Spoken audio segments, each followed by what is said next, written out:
What pushed you into an villain arc? My son, Noah, took his own life after a classmate, Maya, falsely accused him of something he didn't do. The whole town of Riverton turned on him. Threats, messages, people showing up at his school. Maya never produced any proof, and because she was the daughter of a powerful state senator, she faced no consequences. I saw her the day of the funeral, laughing with friends as if nothing had happened. I remember thinking the justice system would let her slide, just like it lets so many privileged people slide. That's when something in me snapped. I wasn't the kind of man to sit and accept it. I had spent 20 years as a police detective. I still had contacts who operated in the shadows. I called an old contact and reminded him of a favor I'd done years ago. He'd seen the news, he knew what had happened, and he didn't hesitate. But kidnapping her wouldn't fix anything. It wouldn't bring Noah back, and it would be an obvious, monstrous act. So I chose a different weapon: exposure. Over the next 4 months, I worked with people who knew how to dig and leak. Little by little, the senator's private deals, questionable property transfers, and shadowy shell companies started to surface. The press finally had the proof they needed. Authorities moved in, froze assets, and the family's public image collapsed. The senator was indicted. His household was stripped of much of what they'd used to hide behind. Maya and her mother found themselves exposed and suddenly short of the comforts they always expected.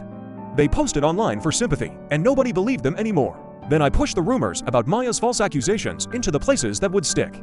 Online forums, old classmates, neighbors, the story spread. People who had once cheered her on began to turn. She became a target of public hatred. Cars slowed by her street, and stones were thrown at her gate. I told myself it was justice. I told myself she deserved to be ruined for what she had done to my boy. One afternoon, I saw her on the sidewalk, weeping quietly with her mother beside her. I walked up to them, and for a moment every dark thing I'd imagined felt close enough to touch. I stood there, breathing, looking at the girl who'd set all this in motion.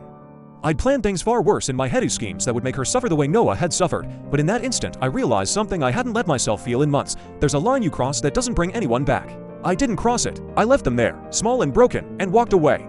People call me a vigilante now, and some call me a villain.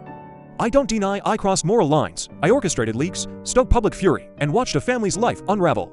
I did it because the system failed me, and because grief can make a person desperate for any sort of answer or payback. Today, I live with what I did. I see that retribution didn't resurrect Noah. It hollowed me out.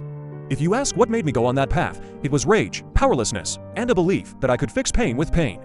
I learned the hard way that wrecking other people's lives, even those who seem to deserve it, doesn't repair the one you lost. It only changes you into something you might not recognize.